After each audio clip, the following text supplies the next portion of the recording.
This channel does not promote any violent, harmful, or illegal activities. All content provided by this channel is meant for an educational purpose only.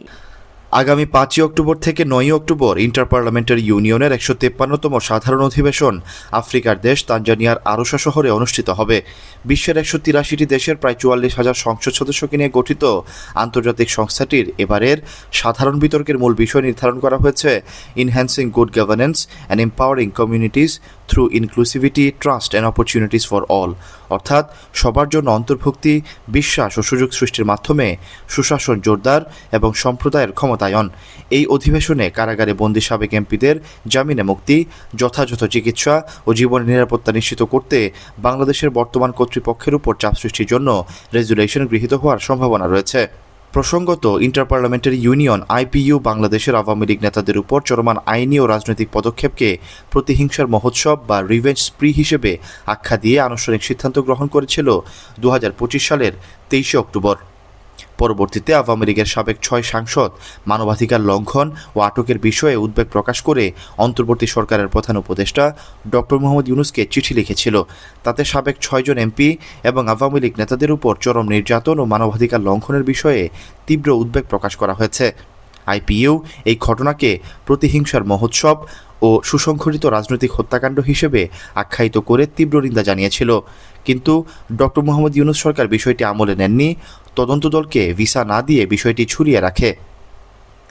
IPU এর trial observer বা আইনি পর্যবেক্ষকদের জন্য বাংলাদেশ সরকারের পক্ষ থেকে visa অনুমোদন না করায় এবং কারাগারে একের পর এক নেতার মৃত্যুর ঘটনার পর গত ৪ঠা জুন ইন্টারপার্লামেন্টারি ইউনিয়নের মানবাধিকার কমিটি কর্তৃক অত্যন্ত কড়া ভাষায় একটি তাগিদপত্র নির্বাচিত বিএনপি সরকারের স্বরাষ্ট্রমন্ত্রী এবং পররাষ্ট্র মন্ত্রণালয়ের সিনিয়র সচিব বরাবর পাঠানো হয়।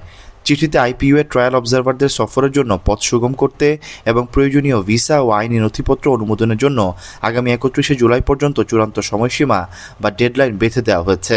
এই সময়ের মধ্যে বাংলাদেশ সরকার ভিসা অনুমোদন ও অনুমতি দিলে আগস্ট মাসের প্রথম ২ সপ্তাহের মধ্যে আইপিইউ এর উচ্চ পর্যায়ের তদন্ত দল ও আইনি পর্যবেক্ষকরা ঢাকায় আসবেন। প্রতিনিধি দল সরেজমিনে কারাগার পরিদর্শন এবং বন্দী নেতাদের সাথে কথা বলে আগস্টের শেষ সপ্তাহের মধ্যে তাদের চূড়ান্ত প্রতিবেদন আইপিইউ এর গভর্নিং কাউন্সিলে জমা দেবেন, যা তানজানিয়া অধিবেশনে উত্থাপন করা হবে। বাংলাদেশ সরকার যদি ৩১শে জুলাইয়ের ডেডলাইন পার হওয়ার আগে প্রতিনিধি দলকে অনুমতি না দেয়, তবে তা আইপিইউ এর গঠনতন্ত্র অনুযায়ী তদন্তে অসহযোগিতা হিসেবে গণ্য হবে এবং তানজানিয়া অধিবেশনে বাংলাদেশের সদস্যপদ স্থগিতের প্রস্তাব সরাসরি পাস হতে পারে। দেশের সংসদীয় সদস্যপদ স্থগিতের বড় ঝুঁকি এড়াতে সরকার বেশ কিছু জরুরি পদক্ষেপ গ্রহণ করেছে। স্বরাষ্ট্র মন্ত্রণালয়ের সুরক্ষা সেবা বিভাগ আইপিইউ এর ট্রায়াল অবজারভার এবং উচ্চ পর্যায়ের প্রতিনিধি দলের জন্য ভিসা প্রদানের বিষয়টি নীতিগতভাবে অনুমোদন করেছে, যাতে তারা আইপিইউ এর আগামী অক্টোবর ২০২৬ তানজানিয়ার আরুসা অধিবেশনের আগেই বাংলাদেশে এসে তদন্ত কাজ সম্পন্ন করতে পারে। স্বরাষ্ট্র মন্ত্রণালয় থেকে ২০২৬ সালের ২১শে মে ও ৪ঠা জুন সংশোধিত প্রজ্ঞাপনের মাধ্যমে জেলা পর্যায়ে বিশেষ কমিটি গঠন করা হয়েছে। এই কমিটিগুলোর মূল কাজ হল সাবেক সংসদ সদস্য ও রাজনৈতিক নেতাকর্মীদের বিরুদ্ধে দায়েরকৃত ঢালাও ও হয়রানিমূলক মামলা ও রিমান্ডের যৌক্তিকতা পুনর্বিবেচনা করা, কারাবন্দী সাবেক মন্ত্রী ও এমপিদের জন্য জেলের ভেতর সর্বোচ্চ চিকিৎসার নিশ্চয়তা দিতে এবং কোনো ধরনের শারীরিক বা মানসিক নির্যাতন বন্ধে কারা অধিদপ্তরকে স্বরাষ্ট্র মন্ত্রণালয় থেকে কড়া নির্দেশনা জারি করা হয়েছে। অসুস্থ নেতাদের ক্ষেত্রে বঙ্গবন্ধু শেখ মুজিব মেডিকেল বিশ্ববিদ্যালয় হাসপাতালের প্রিজন সেলে স্থানান্তরের আইনি প্রক্রিয়া সহজ করা হচ্ছে। প্রসঙ্গত, সাবেক মন্ত্রী নুরুল মজিদ, মাহমুদ হুমায়ুন ও রমেশ চন্দ্র সেনের কারাবন্দী অবস্থায় মৃত্যুর ঘটনাগুলো নিয়ে আইপিইউ ইতিমধ্যেই গভীর উদ্বেগ প্রকাশ করেছে। এছাড়া কারাগারে থাকা অন্যান্য শতাধিক সাবেক সংসদ সদস্যদের সুচিকিৎসা ও জীবনের নিরাপত্তা দিতে স্বরাষ্ট্র মন্ত্রণালয়কে আন্তর্জাতিক আইনের অধীনে সরাসরি তাগিদ দেওয়া হয়।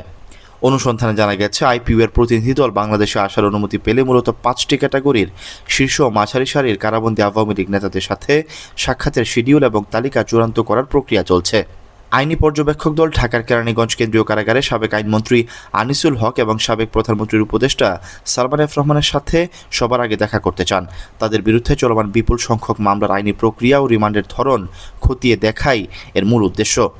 এছাড়া আইপিইউ এর সাবেক প্রেসিডেন্ট বন ও পরিবেশ মন্ত্রী সাবের হোসেন চৌধুরী, চট্টগ্রামের রাউজানের সাবেক এমপি এবিএম ফজলে করিম চৌধুরী ও সাবেক বেসামরিক বিমান চলাচল মন্ত্রী মোহাম্মদ ফারুক খান, সাবেক সমাজ কল্যাণ মন্ত্রী ডাক্তার দীপু মনি এবং সাবেক ডাক ও টেলিযোগাযোগ প্রতিমন্ত্রী জুনায়েদ আহমেদ, সাংস্কৃতিক ব্যক্তিত্ব সাবেক এমপি আসাদুজ্জামান নূরের সাথে প্রতিনিধি দল সরাসরি কথা বলতে চান। আইপিইউ এর সবচেয়ে শক্তিশালী কমিটি হল committee on the human rights of parliamentarians. প্রতিটি সাধারণ অধিবেশনে এই কমিটির নির্ধারিত বৈঠক বসে। ইতোমধ্যে আইপিইউ বাংলাদেশের সাবের হোসেন চৌধুরী, ফজলে করিম চৌধুরী সহ একাধিক সাবেক এমপির আটক অবস্থা ও মানবাধিকার লঙ্ঘনে সুনির্দিষ্ট অভিযোগের তদন্ত করছে। আওয়ামী লীগের সাবেক মন্ত্রী ও সংসদ সদস্য সাবের হোসেন চৌধুরী ইন্টারপার্লামেন্টারি ইউনিয়নের সর্বোচ্চ পদ তথা 28তম বিশ্ব সভাপতি ছিলেন। তিনি প্রথম এবং একমাত্র বাংলাদেশী হিসেবে এই অনন্য গৌরব অর্জন করেন। বৈশ্বিক শান্তি, গণতন্ত্র এবং সংসদীয় কূটনীতিতে অসামান্য অবদানের স্বীকৃতিস্বরূপ আইপিইউ তাকে আজীবনের জন্য সম্মানসূচক সভাপতি পদবিতে ভূষিত করে। সাবের হোসেন চৌধুরীর বিরুদ্ধে 6টি হত্যা ও হত্যার প্রচেষ্টা মামলা সহ 7টি মামলা রয়েছে। 2024 সালের 8 অক্টোবর গ্রেফতার হওয়ার পর তার উপর মব করা হয়। আন্তর্জাতিক চাপে আদালত এই দিন 6টি মামলায় তাকে অন্তর্বর্তীকালীন জামিন প্রদান করে। পরবর্তীতে দুর্নীতি দমন কমিশন একটি মামলা দায়ের করে। 2025 সালের 25শে মে ঢাকা মহানগর জ্যেষ্ঠ বিশেষ জজ আদালতে সাবের হোসেন চৌধুরীর দেশ থেকে আনুষ্ঠানিক নিষেধাজ্ঞা জারি করা হয়। শুধু সাবের হোসেন চৌধুরী নন, তার স্ত্রী রেহানা চৌধুরী, 2 ছেলে হামদান হোসেন ও আরাজ আলম এবং 2 মেয়ে রাইমা ও আলিশা সহ পরিবারের মোট 6 জন সদস্যের দেশ থেকে নিষেধাজ্ঞা রয়েছে। অন্যদিকে চট্টগ্রাম 6 রাউজান আসনের সাবেক সংসদ সদস্য এবিএম ফজলে করিম চৌধুরী ইন্টারপার্লামেন্টারি ইউনিয়নের অন্যতম শক্তিশালী শাখা সংসদীয় মানবাধিকার কমিটির সাবেক সভাপতি।